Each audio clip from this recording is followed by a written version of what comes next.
Welcome back, everybody. I've got John McAlpin, our Director of Technical SEO and Strategy, joining us again on Ignite, the Healthcare Marketing Podcast. John's joining us from Colorado Springs, where he recently moved. And it's amazing the world that we live in today, that we get to have team members that can move across the country and not skip a beat. So, John, thanks for being here. Really appreciate you joining us. The topic for today's podcast is going to be something that is both very tactical but extremely important to the foundation of your SEO strategy, and that is keyword research. So this is kind of a concept that I think, John, when SEO gets coined, black magic, there is this idea that, we do all these things behind the scene and no one really understands why or how. So with keyword research being the foundation and where we start, honestly, with every new client relationship, I want you to share some tips today with our listeners on how we do it and why we do it. So my first question to you is, why is keyword research so important for SEO strategy? It's everything. It's our key into the mind of the end user. We know what they're looking for. It helps us identify the different stages of their decision-making cycle, and it can help us identify trends, things that are not clear to the surface of an industry. When you said the different stages, I think that's really important, and this then impacts our content strategy and our user experience. Talk to me about what you mean by stages. Absolutely. So, in school, you learn about the marketing funnel and the decision-making of buying something. But that funnel still applies to industries like healthcare. People identify their health needs at different stages too, from awareness to identification to seeking help. That funnel still exists. And we oftentimes segment our keyword research into different funnel stages so that we know where to place certain bits of content on the website and how to phrase things so that we're speaking their language, and to know what's most important to users. So what would be the major user intent groups that you bucket keywords into? And then maybe give our listeners some examples, in a healthcare vertical that we work in, of what a keyword in each category and how the intent is different. Absolutely. So especially in healthcare, so we look at symptoms as a top funnel awareness. They've got a symptom. They're trying to figure out what these symptoms mean. And so that next funnel, the figuring out how do I treat this symptom, learning about treatment options, that would be your mid funnel. And then your bottom funnel would be finding a provider.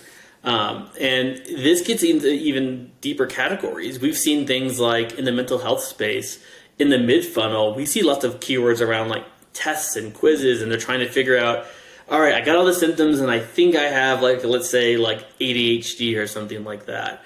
Do I really have ADHD, or am I making a big deal about this? So they'll look up online quizzes to kind of diagnose themselves before they get treatment. And that's where you can really break it out into some of these more unique things that we can do for users and content.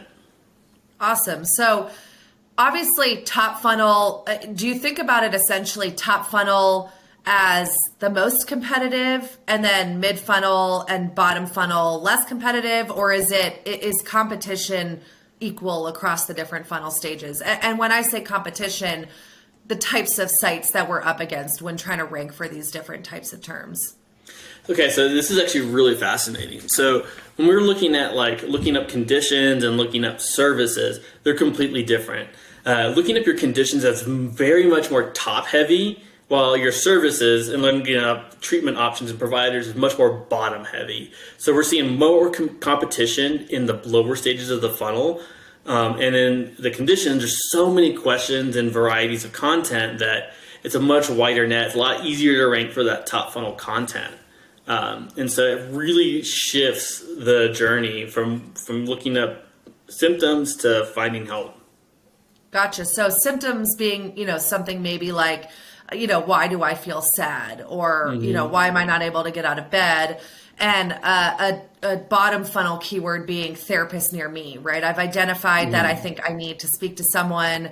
I think the treatment for what I feel in the diagnosis might be depression. And I'm now educated enough at the bottom funnel to say, I need a therapist, I need one near me, I need one now, or maybe I need a therapist online, whatever kind of that action-based high intent keyword is. Yeah, and then it gets even more complex by, I need a therapist near me that accepts Blue Cross Blue Shield, and it gets a lot of different combinations there of keywords, and they all have their own different competitive level.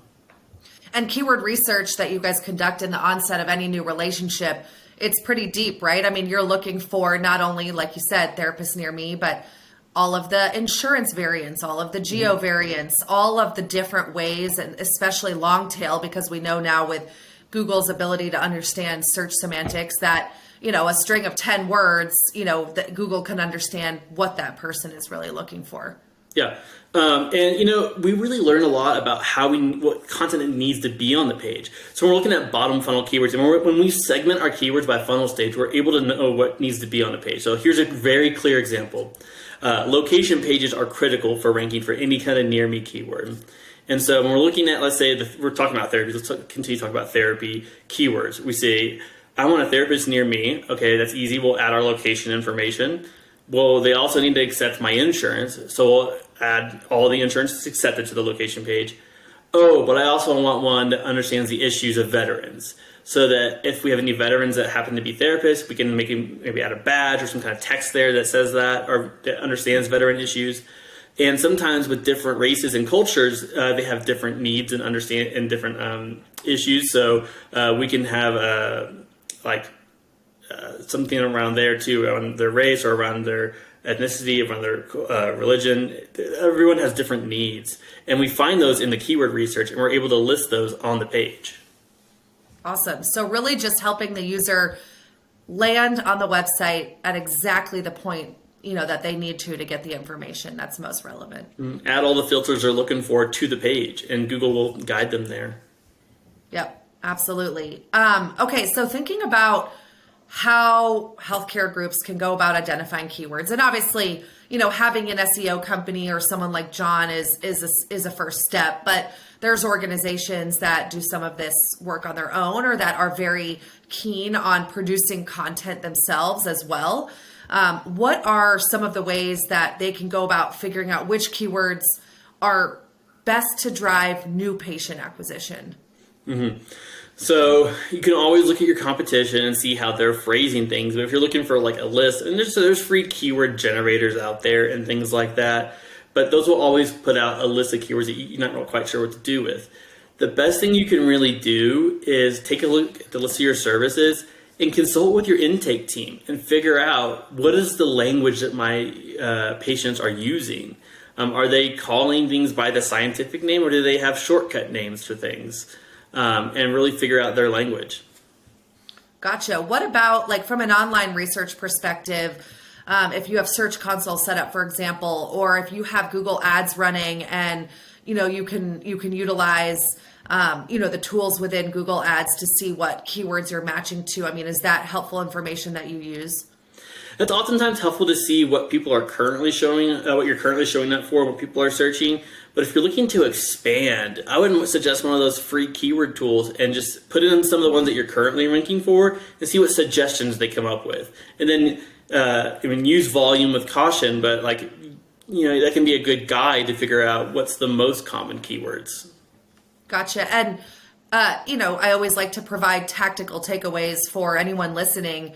Can you give examples of what some tools are that they can check out? Yeah, SEO book is a good one.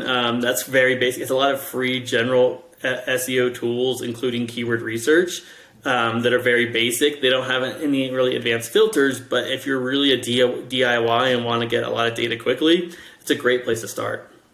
Okay. And I know some have costs, but maybe are more sophisticated. Any ones you'd recommend that the listeners check out? Yeah. The industry standard for best keyword research tool is from SEMrush. It's called the Keyword Magic Tool. You can get an SEMrush account for under $100 a month, and the Keyword Magic Tool has all of the filters and bells and whistles that you'd ever need. And it gets very complex very quickly, but it can also be as easy as you make it. Gotcha. Awesome. Thank you. And I know another common tactic that you all use is forums, and forums play a role in many different ways in SEO. But how, if say, for example, your intake is spread across 15 offices, and it would be really challenging to kind of pool that information, or maybe intake is done on a rotating basis by multiple people, and you want to kind of get an additional look at what people are asking. I mean, what kind of online forums can people look at to kind of understand those questions? I mean, a lot of people start at Reddit and trying to find their sub niche on Reddit, but there are industry specific forums out there depending on your vertical. And yeah, what I do a search for is start with Google, type in whatever service category and then forum, and or even Reddit or a specific one like that, and see what comes up. And you'll find certain conversations, and you'll find a lot of information that like you might not have been hearing from your patients, because sometimes patients don't tell everything to their doctor, or they're nervous to talk about something. It depends on the people. And we've seen a lot of questions that don't even come up in keyword research. I'll give you a very clear example. In the Spravato field, we've found that a lot of people get a lot of great benefits right off the bat. Then further down the line, they may not benefit as much. We're consulting with providers, and we find out that they do some studies, and it looks like because Spravato is self-administered, people aren't doing it effectively. They're doing the administration incorrectly. And so there's things like that we say, hey, this is an issue that patients are having. This needs to be solved. And we can write about that on the website, and then the providers can actually provide better value to their patients in the long run. Awesome. That's a great example. I hadn't heard that one before.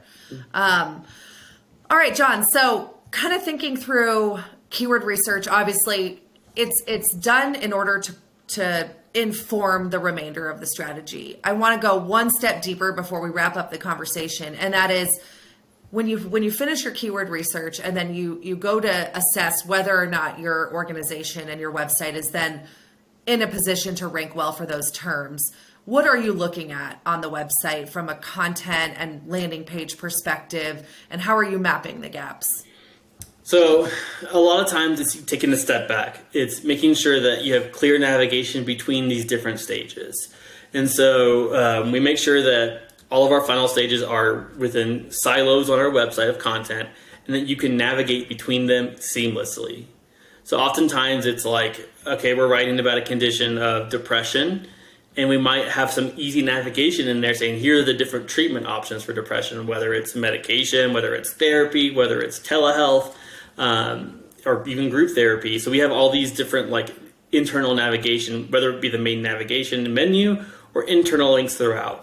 You want to make sure that it's easy for users to hop across. They should never click more than 3 times to find where they need to go. I know that's just the starting point, and the keyword research is the foundation for everything else that both the SEO team does, what the UX team considers, what the paid search team does, and oftentimes what a lot of offline strategies look like as well. I want to thank you for being here, John. This was an amazing start to a topic that I'm sure we will continue to dive deeper into. If anyone listening has questions about keyword research, if you need a recap of what some tool suggestions are, check out our website where we'll have recommendations. Give us a call so you can talk to John. We hope to see you next time on Ignite Healthcare Marketing Podcast. Please like, subscribe, and comment wherever you're listening. We'll talk to you soon.